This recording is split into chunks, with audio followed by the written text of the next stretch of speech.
Votre rendez-vous consacré aux entreprises sur BFM Grand Lille et Grand Littoral. Bonsoir si vous nous rejoignez. Ce soir, la brasserie Cambier, à l'aube de ses 10 ans. Cette brasserie artisanale se dote d'une nouvelle technologie pour augmenter sa capacité de production. On parle de tout cela avec son fondateur Jean-Christophe Cambier. Bonsoir. Bonsoir. Et merci d'avoir accepté notre invitation. Jeanne Magnan du Journal des Entreprises nous accompagne. Bonsoir Jeanne. Bonsoir Marie, bonsoir Monsieur Cambier. Bonsoir. Le développement de Cambier, donc on en parle tout de suite.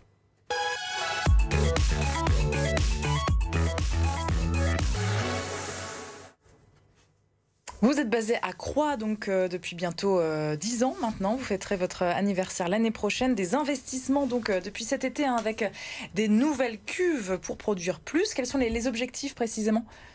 Alors bon, c'est vrai que ça fait 10 ans qu'on est installé à Croix, donc dans la métropole. Et les derniers investissements concernent une augmentation de la capacité de production de la brasserie. Une augmentation quand même assez importante, c'est 45% en plus, parce qu'on a acheté 3 nouveaux fermenteurs. Les fermenteurs permettent de fermenter la bière.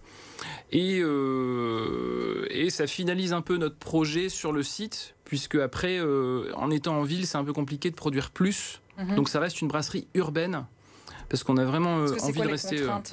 Alors les contraintes, ça va être le nombre de mètres carrés qu'on a.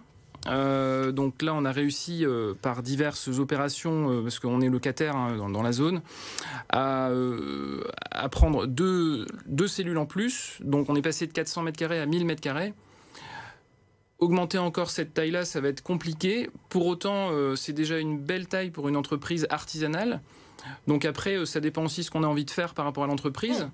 Votre stratégie de développement, c'est de rester justement une brasserie urbaine, comme vous dites ? Oui, et puis accessible au public, parce qu'on a un bar, on fait des visites tous les samedis, et donc c'est important pour nous de pouvoir venir par exemple en tram si on veut, ou en métro, même en vélo, ou aussi en voiture, hein. Il y a un grand parking, mais voilà, l'idée c'est de pouvoir aussi accueillir les gens sur place, et on a envie de préserver cette partie-là aussi. Et donc ces 7000 hectolitres, ça vous laisse quand même le temps de voir un peu venir, ou vous savez déjà comment vous allez écouler la totalité de cette production ? C'est une très bonne question. Donc forcément, si on décide d'investir, c'est qu'on pense qu'on va réaliser les objectifs.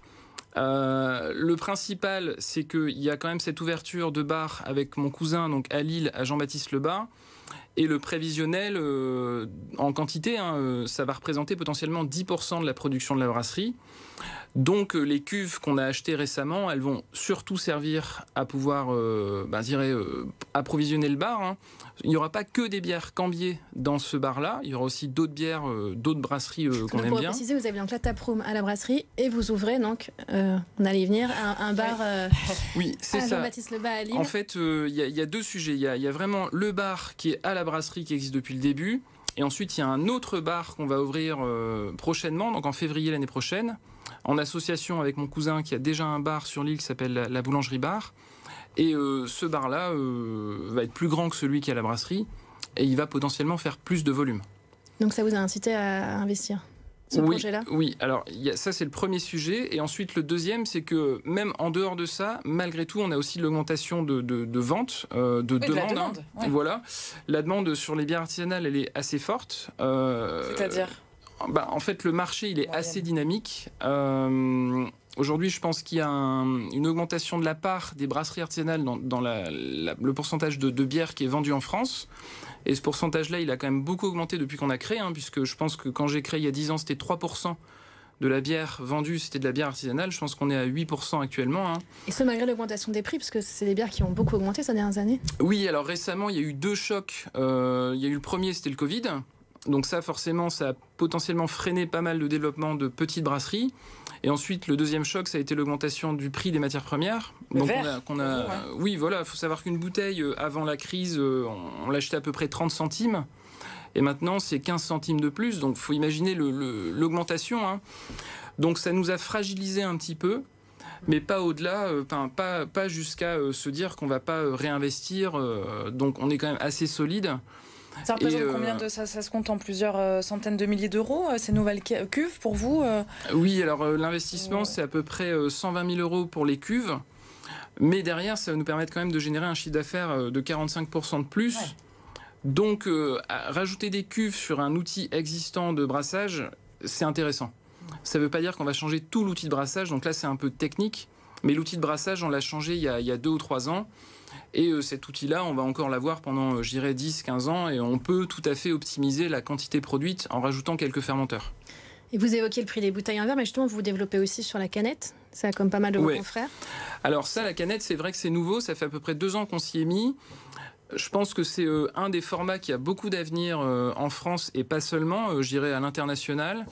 Les canettes, il y a plusieurs avantages. C'est que déjà, c'est très léger par rapport à une bouteille. Ensuite, ça préserve mieux certaines qualités de bière parce qu'il n'y a pas la lumière.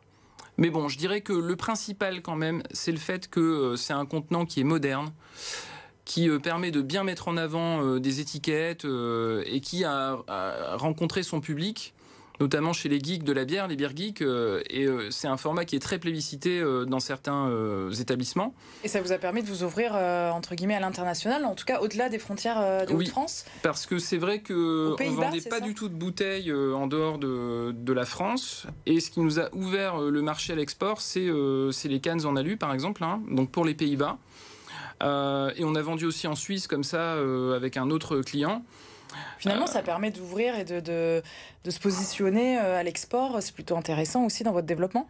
Oui, c'est pour ça qu'on a décidé d'investir dans une ligne pour fabriquer nous-mêmes, conditionner nous-mêmes en canne. Parce qu'avant, on faisait venir une entreprise pour le faire sur le site. On fabriquait la bière sur le site, mais on n'avait pas la machine pour encanner. Et donc là, depuis juillet, on a notre propre machine. Donc ça, c'est un autre investissement parallèle de 250 000 €. Là, on a eu aussi une aide du conseil régional, parce qu'il y avait de la création de l'emploi aussi derrière à la clé.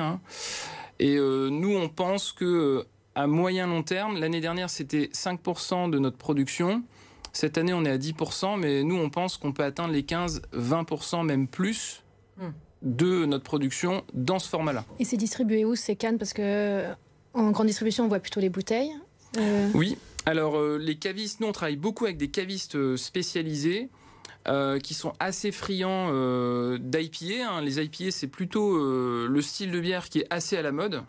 Alors, pas seulement, mais en tout cas, c'est toujours très à la mode, et surtout les nouvelles tendances plus modernes d'IPA, c'est-à-dire assez juteuses, qui sont troubles et très fruitées.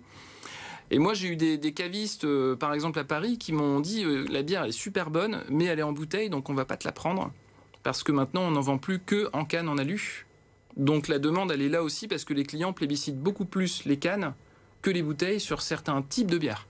Pas tous. Merci beaucoup Jean-Christophe Cambier. Un dernier petit mot. Vous savez qu'il y a la Cité de la bière qui devrait naître chez nous. Alors vous êtes quoi, plutôt Bailleul ou Pont-à-Marc?